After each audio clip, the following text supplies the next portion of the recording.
Hello and welcome back to Sharp Spell Lessons. So, the goal in question. I-E or E-I? They both make the E sound, but I don't know. Which one goes first? I-E, E-I?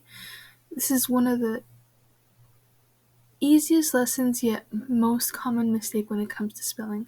These two get mixed up all the time. Alright, so the key rule for this is I before E except after C. Let's break that down. So I before E. So this is the most common one, I before E. So it's always, most of the time, it's always going to be I-E. I-E. Except the only exception is when it is the I and the E are after C.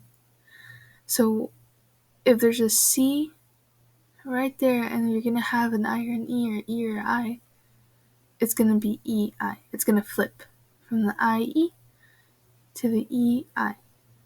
So common words for this are lie.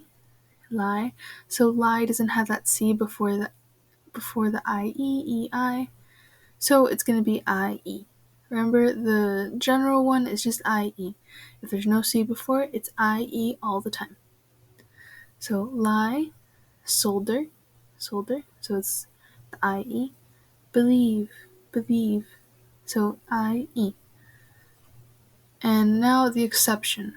So again, you have that C after. So if you have that C before the I-E, or the E sound in general, you're going to end up with the two letters flipping. It's going to be E-I. This is the only exception. So receive.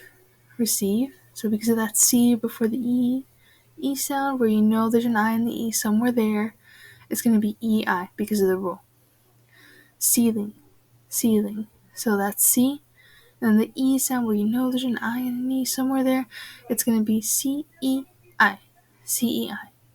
And if it doesn't have that C beforehand, always remember it's always going to be I-E. Such a simple rule, but it's very common. You'll be surprised. And if you get anything out of this, please remember this rule right here. It'll help you tons when it comes to spelling.